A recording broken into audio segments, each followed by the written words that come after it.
Wonderful. We'll be getting started shortly. Thank you, everyone.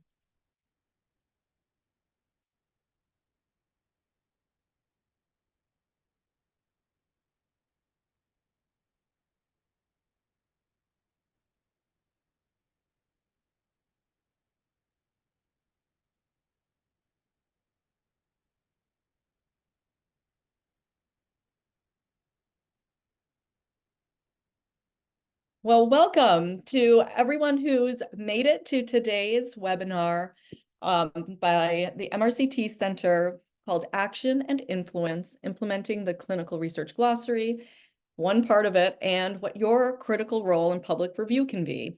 I'm Sylvia Baydorf-Cassis. I'm a program director here at the MRCT Center. I've been here for the last 6.5 years, really focused on health literacy, clear communications, and patient engagement to some extent, and all of these things at some point or another in my role. And I'm joined today by some wonderful panelists who I'll have a chance to introduce you to shortly. So thank you for being here and taking time out of your busy schedule. Some tips to remind you of to make this a pleasant viewing experience for you while you're here with us is to please use the Q&A function for any questions you might have. Feel free to drop them in the question and answer. We'll do our best to answer those during the time of the webinar here. Closed captioning has been enabled, so you're able to see the transcript if you click on that. Any relevant links that we might discuss are also going to be dropped into the chat. So you'll be seeing that in the chat, that there's links coming in there. And the slides, the recording, and other materials that we're going to be discussing today around public review in particular will be available on our website, will be emailed to you a few days after this webinar, so you have them, yes, and also be on our website. So I see that there's a comment in the chat already just about any extraneous noise or anything. If you happen to be on a device where you might be sharing some noise and you might have to mute it, you should all be auto muted. But if there's any noise issues, please just double check to make sure that your device is muted. Thank you so much, Janice, for that reminder. So before we get started, I'll just note that all of the opinions here that will be presented are of the speakers and not necessarily the positions of Brigham and Women's Hospital, Harvard University, or any other entity. In terms of the MRCT Center itself, we are supported by voluntary contributions, but no matter who funds us, we maintain the independence and transparency in our work and relationships. And so we retain responsibility and final control of any of the content or of our products, results, and deliverables. So you'll have a chance to read more about our panelists in the bio book that is linked here. It will be dropped in the chat and will be available after the webinar. But I have 4 wonderful humans and professionals that will be speaking after I talk a little bit more about the public review process. But I wanted to warmly welcome Amy Marabella, Claudine Moore, Holly Parker, and Sophia Zilber to be here to discuss their experiences with the glossary. So as we move into the session, I'll be highlighting, there'll sort of be 3 main things we'll be focused on. There's the instructions for public review, the public review process and why that's so important and what we really hope you'll be able to get engaged with, you yourself and members of your networks and communities. We'll have this moderated implementation discussion, which will take it to the next step. Not only do we want to have people, providing feedback on the glossary, but we want people to be using it. And there are groups and organizations that have started using it. So we're really excited about hearing from 4 of those kinds of organizations to share their experiences of using the glossary and implementing it.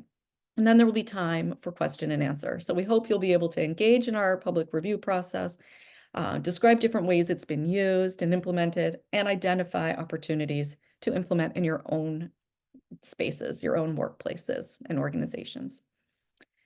For those who are unfamiliar with the MRCT Center, we are a research and policy center based out of Boston and Cambridge, Massachusetts, that's really focused on addressing global issues in the conduct, oversight, ethics, and regulatory environment of clinical trials. So we really have a very simple vision, which is complex to implement, but the vision is to improve the integrity, safety, and rigor of global clinical trials. And we do that by engaging with diverse representatives and subject matter experts around the globe to define what are the emerging issues in clinical trials, and then not only create and implement sort of ethical solutions and posit what these ideas could be, but really come down to actionable and practical implementation strategies for groups. And the health literacy work that I've been so fortunate to be involved in is in one of those spaces that really is pushing into implementation and how users can be engaged with these resources themselves. So as a reminder, the glossary itself, which was relaunched April 2nd. So it's only been about a month, or a couple of months since we had our last webinar about the glossary. But, as a refresher, we have all our terminology. When you click on a term, you have this plain language definition, which is what gets reviewed during public review, which will be, for new definitions, we'll be asking you to review the plain language definition and give your feedback. But then there's also the example of what that term is used like in a sentence, more info, related words, other resources linking to CDISC for those terms that are part of the Clinical Data Interchange Standards Consortium standards for global clinical trials. And then also other info that participants can think about in particular when wanting to join a study. There's also an image that is associated with every single word.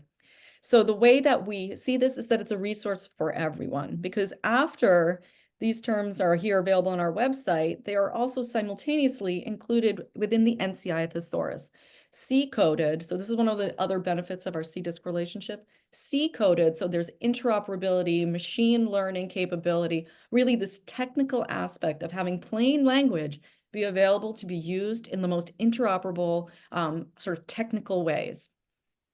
And so that's why we say it's a resource for everyone. We want this to be used by patients and participants and the public, caregivers, loved ones who are supporting family members or friends who are going through the research process, but also for professionals, people in the audience today, like from our academic research centers, our IRBs, our industry partners and sponsors, libraries, government and regulatory, our friends at OHRP and FDA and NIH and others that really would love to be perhaps standardizing the way we use plain language and having this as an option.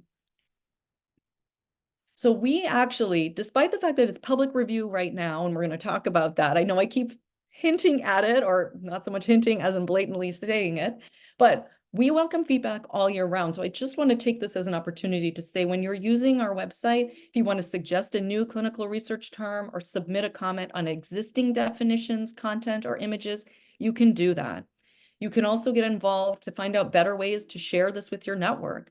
Review definitions like what we're asking you to do now during annual public review.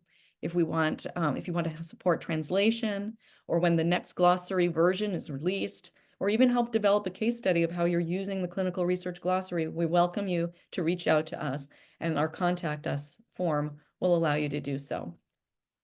So the process itself is one that is an active consensus building process.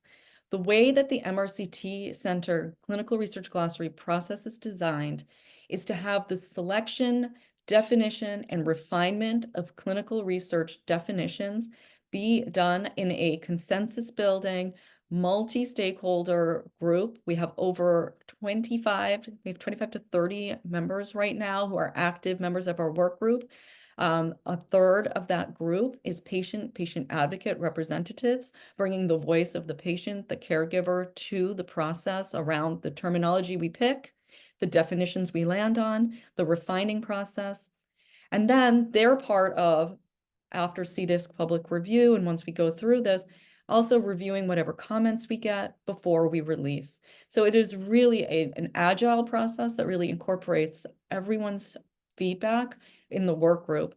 And then, of course, as I keep on highlighting and emphasizing, the fact that we're now being able to take this process and also put it through a rigorous global standards organization's process for public review is really a highlight. And so I would be remiss, well, before I know that June's our public review, September is the release. We're talking obviously about public review, but I'd be remiss not to at least spend, 30 seconds highlighting that CDISC was established in 97 as a standards development organization, became a nonprofit in 2000, uses a community consensus process for their standards development, and they have many different data standards that are being used, very technical, and yet they have also incorporated this plain language piece to their standards. It's freely available and widely adopted, as is this glossary. The CDISC standards are freely available and widely adopted, and several of these standards are required by regulatory agencies. And I want to pause here and just highlight this, because plain language, there aren't many regulations right now for researchers and the research community to be using plain language. However, we are seeing in the sort of in the movement of different guidances and regulations and pieces coming out moving forward, that there's definitely a greater emphasis on plain language, clear communication, patient participant centricity. And so anticipating that there will be regulations in the future, CDISC already is available and making our glossary available to start early implementation and use of the glossary as it is in its early stages and as it's growing, and inviting people to be part of the process. So there's a global community at CDISC that comes together to advance data standards, plain language communication being one of those standards. And so they have a very nice technical process. I will by no means go through all the details of it, but again, just highlighting how we have this public review piece that we have been sort of slotted into as well, to really speak to the rigorousness and robustness of a process that in effect is creating a very simple definition and simple information to help people understand and help people feel empowered to make the best decisions they can with the information they have. So that brings me to public review, which opens this Friday, June 7th. It will be open for 30 days, and so that brings us to July 5th. Nothing like celebrating Independence Day by submitting some definition feedback for 12 definitions, not even that many, that will support the research community, patients, participants, and research professionals who are wanting to communicate more clearly in the research space. You can get involved by reviewing these definitions before they're released in September. So that's why we're doing this public review in June. And you have the opportunity to share this opportunity with your network. Send out the review information to the network of your professionals, peers, colleagues, so that you're able to get the word out. And really what we would love is what we're thinking about expanding to get active, broad participation from groups that aren't necessarily always being represented in these kinds of public reviews. CDISC has a very technical process with very technical people, which is why we wanted to create a more public, the general public being able to be accessed in this process. So patients and participants, there, as I noted there, I see there's some CROs here or researchers. If you have patient advocacy groups or patient boards or advisory committees where you have patients and participants already at the table, this might be an opportunity to share the glossary review period with them. Similar for advocacy organizations or disease organizations, disease-specific organizations that have a patient community that may be engaging in research or interested in research and may be interested in providing feedback on clinical research definitions. Any community-based programs, students, we've had middle school students be involved in our review process. We're thinking middle school, high school, college-age students. We have some college-age members on the work group. Really bringing in that view and that perspective is also critical. And of course, clinical research professionals, more of the research assistant, research coordinator, the ones that are in meeting the participant, they're there at the front door, greeting them and telling them about the research study and enrolling them in the studies. They're really key to helping us understand or if the terminology is meeting the needs of their communication needs. So to make it easier to share out, we have created a media kit, which will be, as I noted before, available after this webinar. We'll share out via email. It'll be available on our website. A media kit that allows you to have some templated social media posts, some email newsletter type blurbs that you could use during the month of June to July 5th, if that's happening in your organization and it's possible to slip that in. And also some PowerPoint slides, just in case you're doing any presentations with your teams or with other external groups where you can advertise and share about the glossary and the public review period and how important it is to share it out. So you'll get that detailed email. There'll be a simple survey that you'll fill out. There's nothing that you need to log into. We've developed a very simple MRCT Center survey. It's in REDCap for those of you who are familiar with it. It's like a Survey Monkey, allows you to provide feedback in that way. And all that we ask is that people do share their name and email address. So like I said, there's no account required or anything that's needed to be created in order to submit feedback. But the name and email address allows us to validate the entry and allows us to follow up with the individual about how the comment was addressed. And this is really critical because transparency in this process is paramount. So this just shows you some screenshots of what the survey will look like. There'll be background information, some key points. There'll be some instructions. And then this just gives you one example of what the layout is. A term will be presented, like this one, study feasibility. The definition will be noted, how likely a study or task is to be completed. And then you'll be asked or given the opportunity to say, can I accept this definition? If the answer is yes, there's nothing more to do. You can move on to the next word. As I noted, there are 12.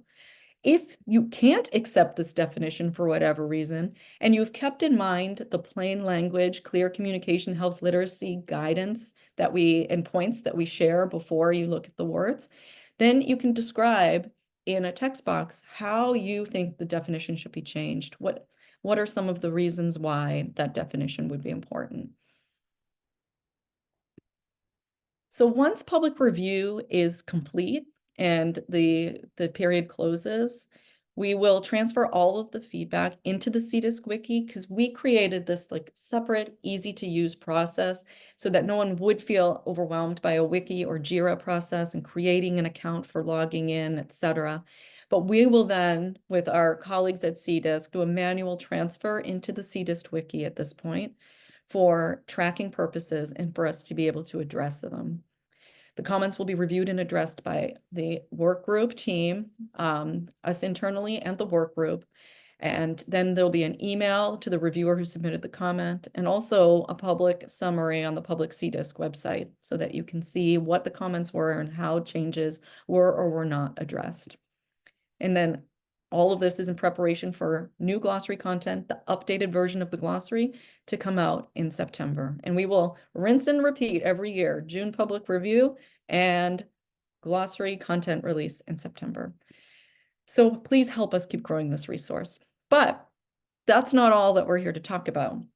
Growing this resource is one thing, but I invite now our panelists to come join this conversation about not only the public review, but how the glossary is being used and implemented across different organizations.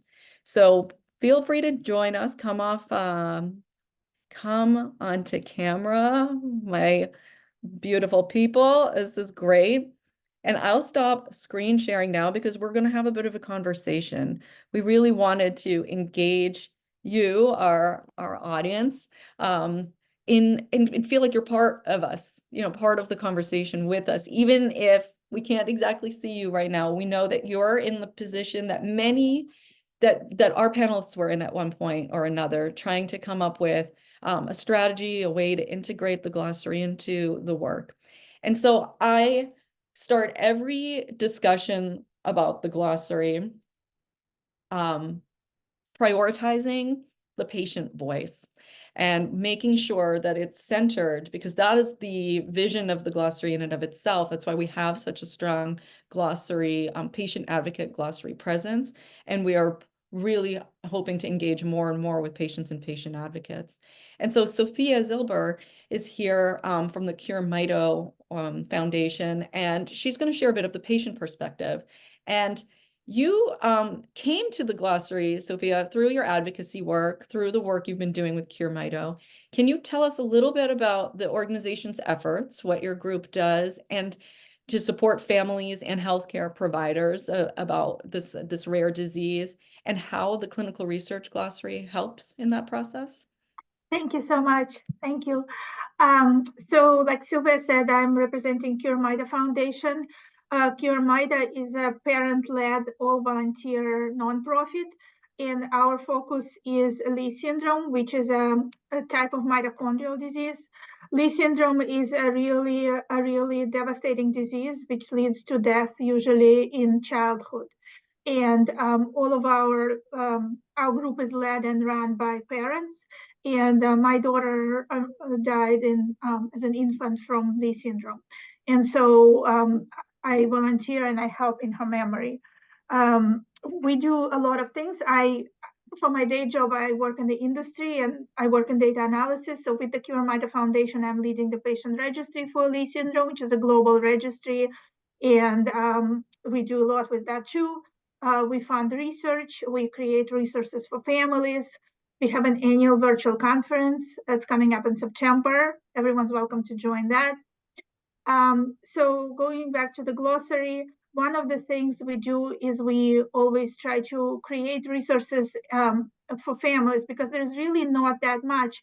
And one thing we were looking at is, if you Google Lee syndrome, there is information, but it's very medical. It's not always patient focused. Not a lot of it is patient focused. And so we wanted to create something that will feel comfortable. We'll have real pictures of their families and children.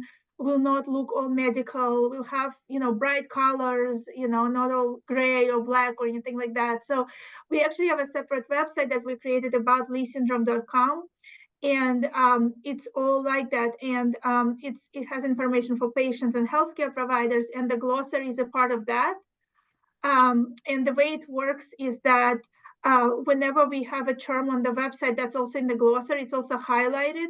And so people who read the website, they can also put their mouse over it. So that's another thing that we do. The good thing about the glossary is that we were able to take the terms and put them into our glossary. Like, we don't have to link to it. We can actually embed all the terms. And it also has our own terms that are specific to Lee syndrome and specific to mitochondrial disease, and it has the terms from MRCT Center. And so we're very happy with that. It provides information for families. It also helps doctors who want to explain to the families different medical content. So we're very happy that we've been able to collaborate and make that possible. And it's really neat, because we don't want folks to be reinventing the wheel. Like, we're not defining Lee syndrome and definitions and genetic definitions around Cure Mito, but we are defining clinical research definitions. And why should every organization start defining their own plain language clinical research glossaries if they can just use them and integrate them into their own glossary themselves? And so this has been really nice, and a really great partnership that we're really eager to explore with others as well, is that Sophia and Cure Mito have their own glossary. It's focused on Lee syndrome and mitochondrial disorders, and then also includes the clinical research definitions of clinical research terms within their Cure Mito glossary. And then it just attributes us, the MRCT Center glossary, at the bottom. So we're really eager to help support others in this work. And this applies, I think, to smaller organizations too, smaller biotechs who may not have sort of the resources to develop all sorts of intense glossaries and lexicons. So this is really wonderful and was really exciting. Sophia was one of the first people to come to us with this idea already from the beginning, from when we launched. And it's been really exciting to hear that experience. Thanks so much, Sophia. Yeah, I'm always looking out for things. So when I saw the glossary, I thought, we have to do this. Well, it's great and it's doable. We're a very doable group in terms of like wanting to work with us and collaborate. And you'll hear that from all of us. So Holly, and I think Holly's a great person to speak to this too, you know, in terms of being part of a large health system here on the East Coast in Massachusetts. She has a really interesting background and is focused, you know, the work that they're doing is really focused on like participant recruitment perspective. And so this rally for Mass General Brigham rally with Mass General Brigham actually is the program that she's been really a program director for, spearheading the initiative. And so maybe you can tell us a little bit about what rally is and how the Clinical Research Glossary kind of supports Rally's efforts. Yes. So Rally is an online platform that helps connect research volunteers with the study teams. It is currently available at Mass General Brigham, though we're looking at making it more broadly available. And we have the goal of increasing transparency in research and empowering volunteers to make informed decisions and feel confident going into research studies. And we developed this in close collaboration with the IRB and working with study teams, speaking with patients, patient families, volunteers. And one thing that came out of a lot of our early focus groups with research volunteers and with patients is that a lot of the recruitment material that is out there that is IRB approved, that is meant for a public audience, was really not understandable to the audience that they were trying to reach, even though they thought it was in plain language. And so on the researcher side, we've implemented tools and guidance to try to lead them to create material that is going to be more plain language. But there is also an issue where there are certain terms that are really familiar to people who are working in research that just don't have that same level of familiarity to the general public. And so that's something that the Clinical Research Glossary can help with. So part of our efforts include an education center where we have general information for volunteers about what to expect going into a research study. And we've implemented the MRCT Center's Clinical Research Glossary as part of that. We have it available in both English and Spanish. And so we have all of the terms, the definitions, and then we link out to their website for each term so people can see all of the additional information and the images that they have available there. We've actually gone through their update already. So they've now done one round of updates and we have done that on our site. And we found the process to be very easy with the information that they provide and the different formats that they provide. And we do see that people are visiting this on a weekly basis. So it has been a really valuable resource to our volunteers. That's so cool because I think, again, similar to Sophia, you were one of the earlier folks to come and kind of partner and want to collaborate on this. And having this in an education center for participants, you know, and giving them this as another option as they're looking for studies and considering research participation within the MGB system, but also just wanting to learn about research more generally so that they can make informed decisions about what they might want to participate in has really been an interesting piece. And, you know, the idea of, I'm so happy you mentioned sort of the second reboot, right? The fact that we had our pilot had 53 words. Now we have 167. We continue to grow and release more words. And it was relatively easy. We now have an Excel file that you can download. So with every new version, there is an Excel file that can be downloaded to be able to help ease the integration process. And also there is a PDF of the glossary for everyone to be able to download as well. So we also had heard from key partners around the country that there are places, and even around the globe, there are places where, internet may not be reliable, or maybe you don't want to be on a computer all the time while you're having your recruitment conversations. You can actually print it out, like I know it'll be big, but double-sided, whatever you need to do, or put it on a tablet and have it available there to be able to be used in that way as well, from your desktop. So we're really trying to expand the ways that it's usable to folks. So really appreciate being able to work with you, Holly, and your group. And so another person from a different health system who is new to me and was really excited. Now we're going across the country, and we're going to an Arizona health system that really did a systematic integration that really focused a lot on the education of professionals with the glossary. So we have sort of this patient-facing, participant-facing that we had Holly describe. And Amy, I wonder if you can tell us a little bit about Honor Health, where you're speaking from today in Arizona, where it's maybe 8:30 in the morning now, you just had your cup of coffee, and all the ways the Clinical Research Glossary has been implemented within your health system. Absolutely, and thanks for having me today. So our health literacy work within Honor Health and the use of the glossary really grew out of Honor Health Research Institute, where we have a health literacy committee, and that committee has been going strong for about 3 to 4 years now. But Honor Health Research Institute is a part of Honor Health, and Honor Health is one of Arizona's largest nonprofit healthcare systems. So we've taken the glossary and included it now as part of all of our teaching. So anytime we are with patient-facing staff and we're teaching about health literacy and strategies to use plain language, the glossary is introduced. Within the Research Institute, all of our patient-facing staff are required to take classes on teachback and health literacy principles. That includes the use and the introduction of the glossary.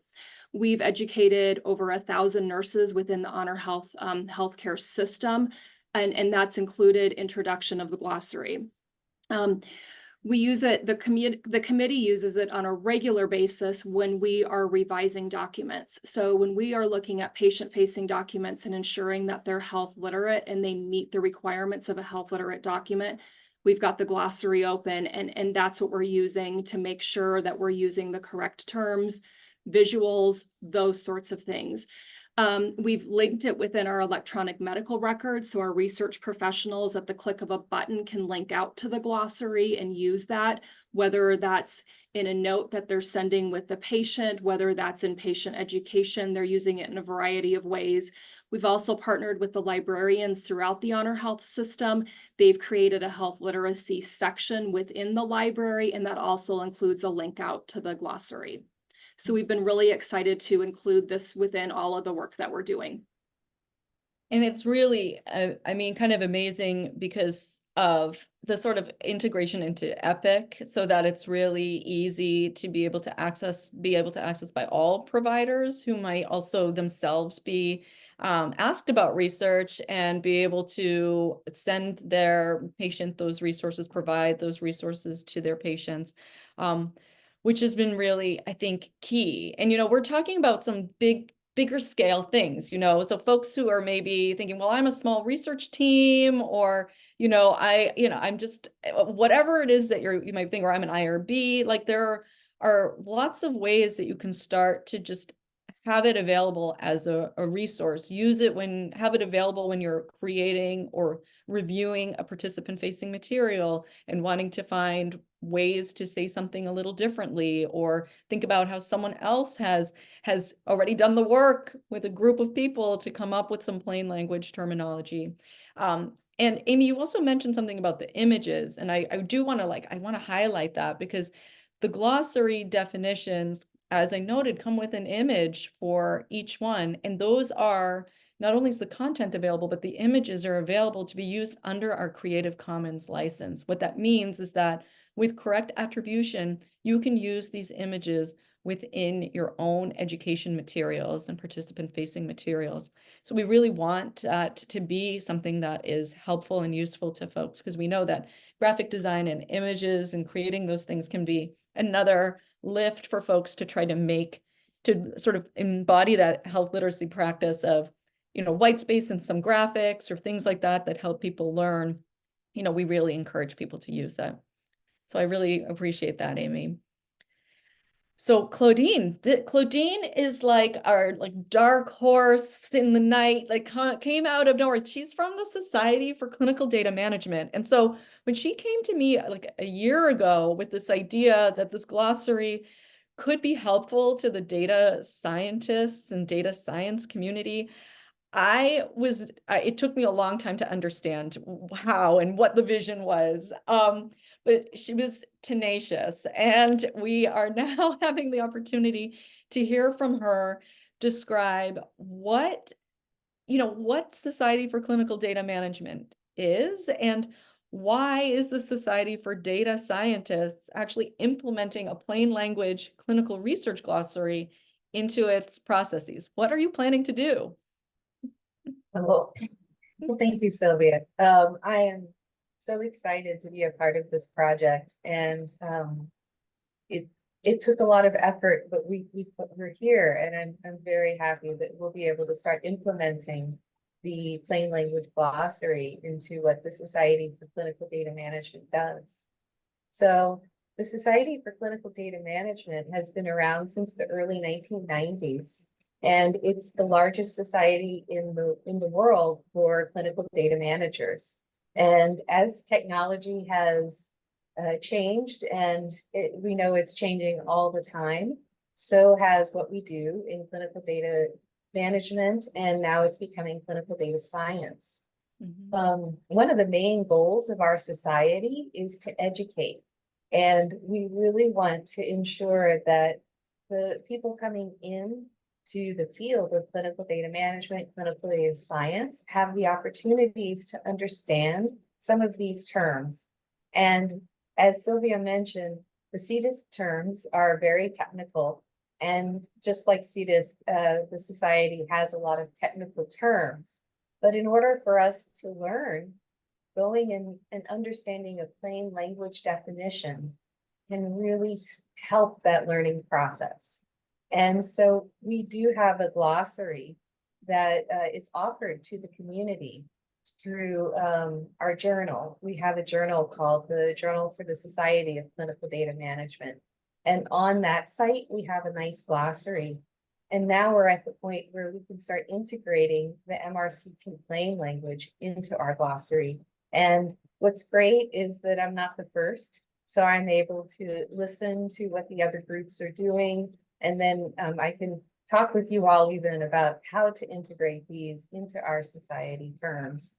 And I'm really excited because I know for me, when I started out, I didn't necessarily know what all these different research terms meant, but after having been in it for 20 plus years, now I have that education, and I have a real desire to help other people learn so that they can be successful if they decide they want to be a clinical data scientist or data manager.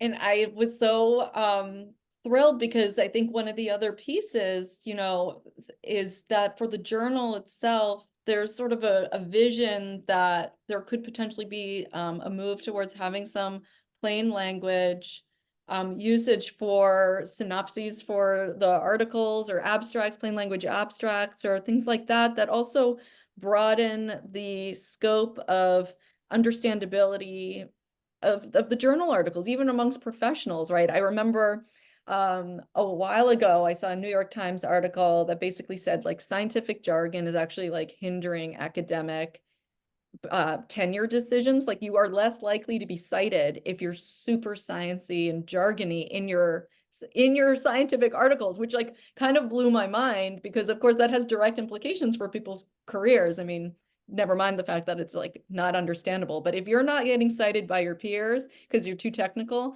then there's a problem. So it is a really neat way that the journal is also starting to think about having that integrated. Did you want to mention anything about that, Claudine? Oh, no, that's true. That's true. One of the things that we do ask for when we get articles through the journal is for people to provide keywords.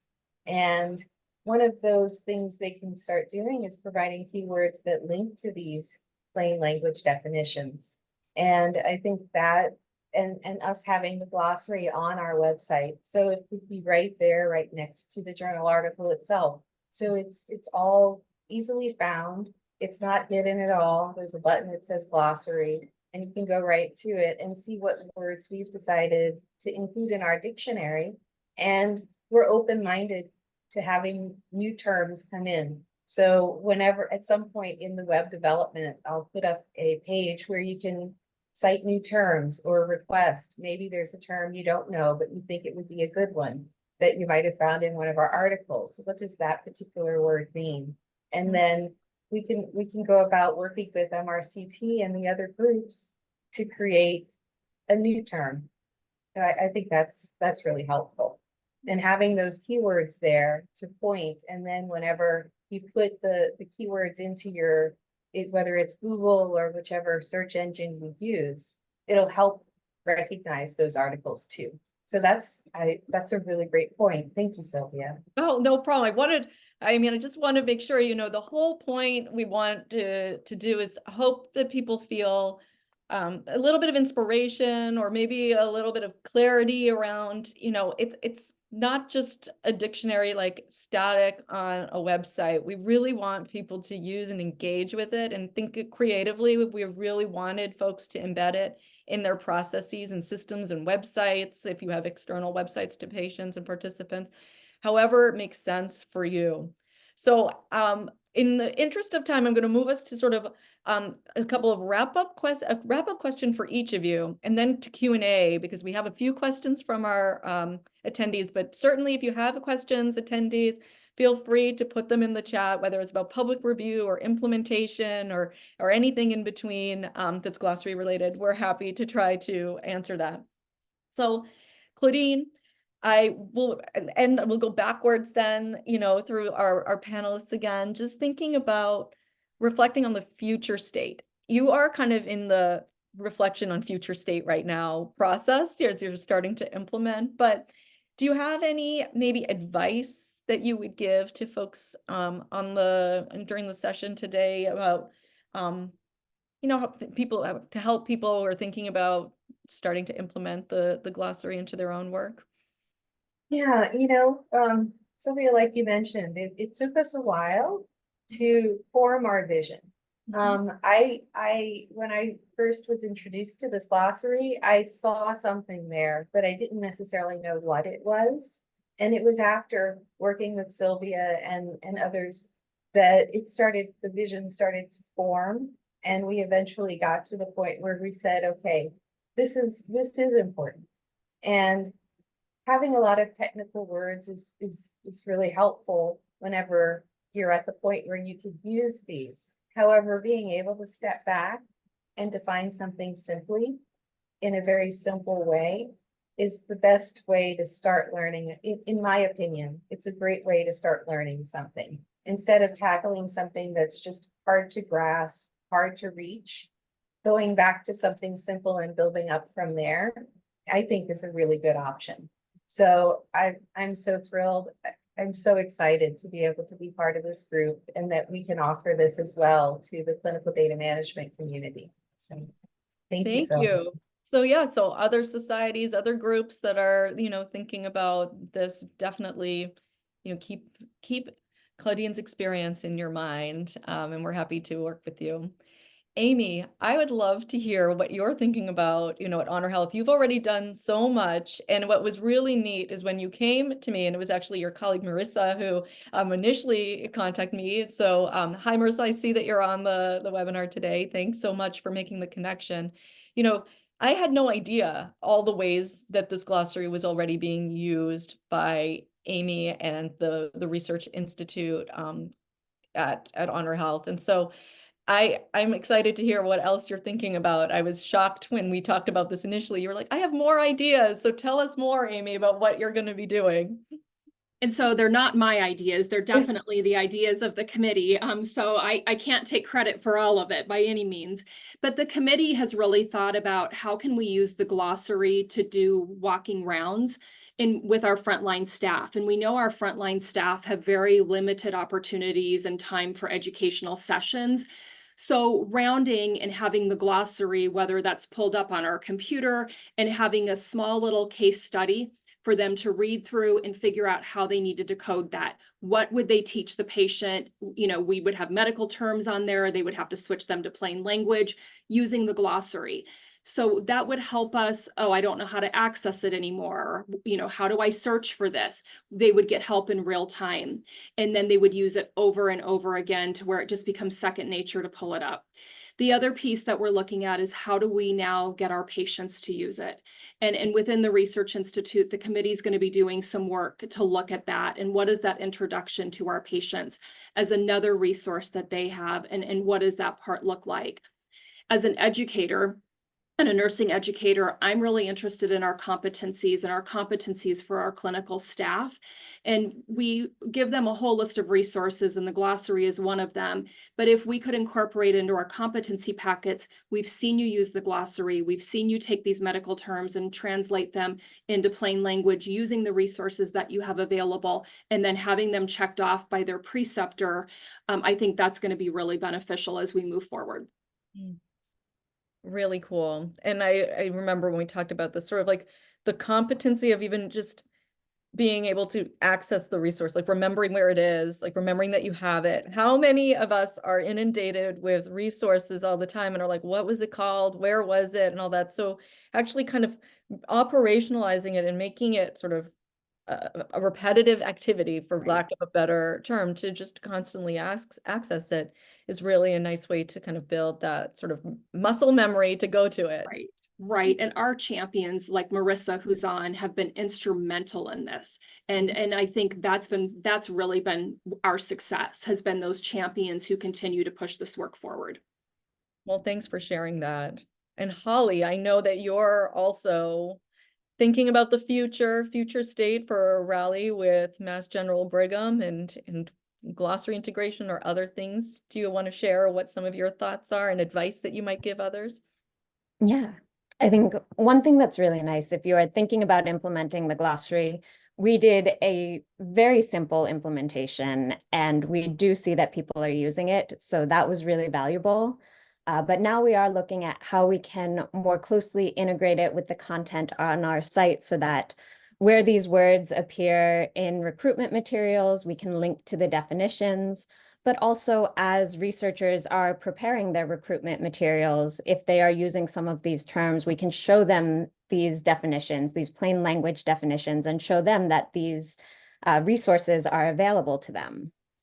I think we're also really excited about the public review and public comments because one thing that we want to do with Raleigh is give people more ways to be involved in research beyond just research subjects. We think, you know, being able to be involved in the process beyond just being a subject gives people more buy-in, more control. And so we're really excited about that aspect as well. And that's awesome. The idea that we can share out about public review, you know, through a resource that is focused on participants and participant recruitment. And again, sort of building out those layers of engagement is really what is important in terms of building trust and trustworthiness of science, of researchers, you know, this transparency that we're really pushing for, not only in the development, but also just in the way that we use language, right? That we're not trying to obfuscate, make things more complicated for people than it needs to be. So it feels like we're sneaky or tricky or anything like that, which we don't want the research industry to feel like, you know, and which is sometimes the perception. So appreciate that. Well, it always begins and ends with the patient voice, right? We can't do our trials without having patients and participants, and we are doing our trials so that we serve those that need the interventions that are being studied, right? That we can get interventions to those who need it most. And so, Sophia, I bring it to you to share your thoughts on, you know, what's next in terms of the glossary and research communications for Cure Mito and what advice you might give. Yeah, so the next step, so we are entering new terms as they come up. So there were just many released and we've actually already done that. So as there will be more, we will do that. We also plan to share more with the health providers community, because I think patients follow us and they really know what's going on. And I think we need to do more efforts so that doctors know about it better. We also want to share social media graphics with the terms from the glossary. And I think we'll group definitions together by theme or, in different ways. So that's something we're going to do. And we have social media on every platform. So we plan to do a lot of that, and we'll see how. We did a little bit of that earlier, but I think we want to do it more consistently. And again, we'll be sharing more at our conference. Definitely we'll share about the public review with our community. We would love patients to participate. I think the more patients know, the more empowered they feel, the more they can do to help, themselves, their children, and all that. Yeah, so a lot is coming up. It's great. It is really, really great. And another great example of using the images in social media posts and in just sort of posts around research, again, building transparency and trust, and bringing those graphics out to be used by others. Really, really fantastic. So I appreciate having had these perspectives, and we'll just share out to the whole group that's attending right now. It's a call to action to join our public review process. You will receive an email of resources to join the public review process and share out. So all those things I mentioned, the media kit, all of those things will come to you, to your inbox for you to use and share out. Feel free to invite your friends, your family, your colleagues. And use and share the Clinical Research Glossary. And I said it 3 times because we love for you to identify which people and groups in your network would like this resource and share it with them. You can share with us your success stories of implementing the glossary, and you can share how we can keep growing this resource to benefit you, to make it better for participants, to make it better for research professionals. So I thank everyone who's been working on this. I have this amazing work group that it's been a joy to facilitate. Great expert advisory committee, our users and champions, and of course the internal MRCT Center team that I work so closely with. All of these folks are listed at this URL here, so you can see everyone, and I don't have an Oscars flub where I forget to mention somebody. So with that said, I'm going to move then to the questions and answers. We have a few that are in the Q&A, so I'm going to make sure that I ask, and I think one of them was already kind of touched on, but I want to make sure that we get it clear for folks. Amy Rodriguez, Milo. I might be missing the last part of your last name. I'm sorry if I did. But you are asking whether it's being used during onboarding and training of staff. And so I think we have very specific examples where onboarding of staff is some of the work that we're doing. Do anyone want to share a little bit more about how it's been used in onboarding of staff, or how it's been received? Amy, Amy Maribel, you might be the one who's best to address that at this point. Claudine, I think it's future state to do that with the onboarding, but they'll be integrated in. Yeah. So we're definitely having conversations with staff about it during their onboarding, and that's throughout the Honor Health system. And so our nurses that we're training throughout the system are all new grad nurses. So we're introducing it, but it's not part of competencies right now. And that's the direction I would like to move, is that there's a competency around it so that we can actually see them use it, and help them in real time. And then it just becomes, like you said, muscle memory, that they know that it's at their fingertips and that sort of thing. So we've got some work to do in that space. Really cool though, but it's sort of part of the development. Any other thoughts or ideas around onboarding and training? All I will say is that it's yes and yes. It's a patient resource and it's a training for staff. It's a resource for everyone. As I say, I feel like I'm going to trademark that. The Clinical Research Glossary, the resource for everyone. But that's really what I want it to be, that others can use it and all can feel like they can adapt it into their processes the way they see fit. I think this is a great question, and I'm actually curious. I don't know the answer to this at all from anyone, so I'm putting it out there. Can the panelists comment on the process they used to select the MRCT Center glossary? And were other glossaries reviewed as well? So curious to hear what our panelists have to share about that. I have some thoughts, but I'm curious about the actual users and implementers. We did not review any others. But I think what we liked about this one is we can embed it and use it on our own website, where the website still looks like our website. I think what happens with a lot of resources in general that we've reviewed, we can't do that, right? So we have to either link to their website, which is fine, but it's really nice to have it this way. And of course, we give credit to MRCT and put their logo there, but it's really nice to have it all together. So that's what makes it really different. And also the collaboration with CDISC, that's really great. So all of those things are really nice about this glossary. Or did anyone? Yeah, go ahead, Holly. This was the only clinical research glossary that we reviewed, but we did review lots of health language glossaries. So we do use the Medline Plus consumer health vocabulary on our site as our search vocabulary. And then we reviewed a lot of clinical research resources that are aimed at a public audience. And in that review, we found a lot of really helpful information, not just the glossary from the MRCT Center.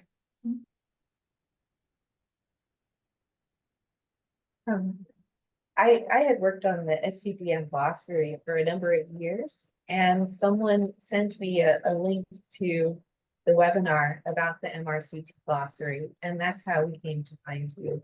And no, I didn't look at any other glossaries. I had been looking at ours for so long, and when I came upon the MRCT one, it was so exciting. And for all the same reasons everyone else has said here, we can embed it, it can look like our website, it doesn't look like it's somehow not in the same theme. And I'm just super excited about this. The other thing our society is doing is we just launched an exam for people who have maybe 1 to 5 years experience.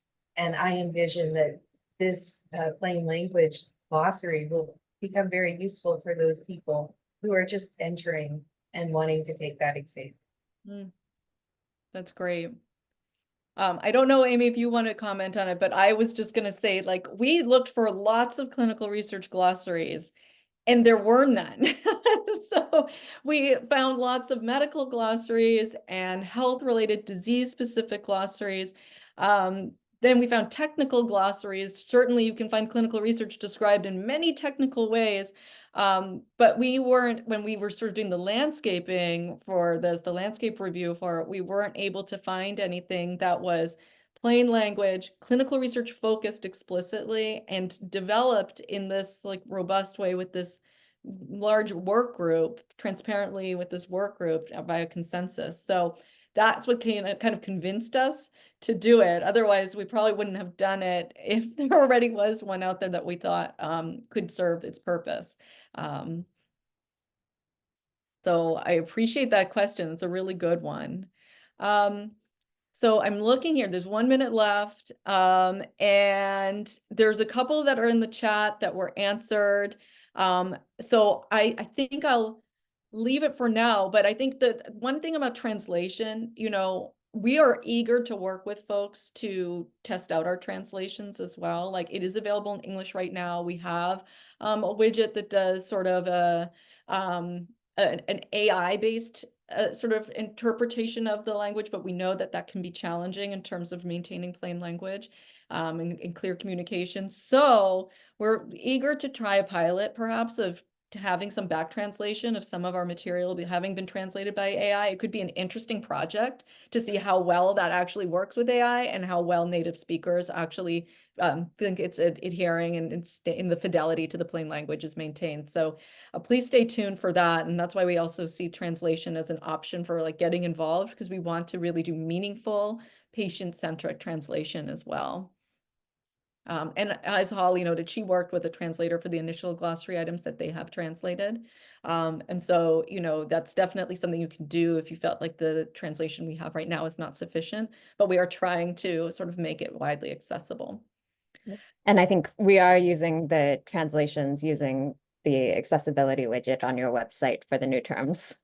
Yeah, and this was something that I'll just note, our interpreter services here at the Brigham and Women's Hospital did indicate that this was something that they felt comfortable with, even though I recognize that I hear from others that this is not something they're comfortable with. So this is an ever-growing space. So please, we have humility in this process. We're not claiming it's the answer for everything, but we're trying to use some of these resources to be able to maximize reach and hope that we're able to do so in a meaningful way.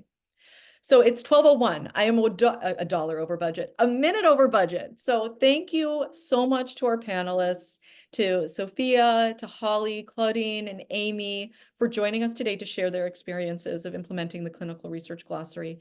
Thank you to our attendees. I encourage you and invite you to join our public review process that starts this Friday. You'll get an email about it. And I just wish you all a wonderful week ahead.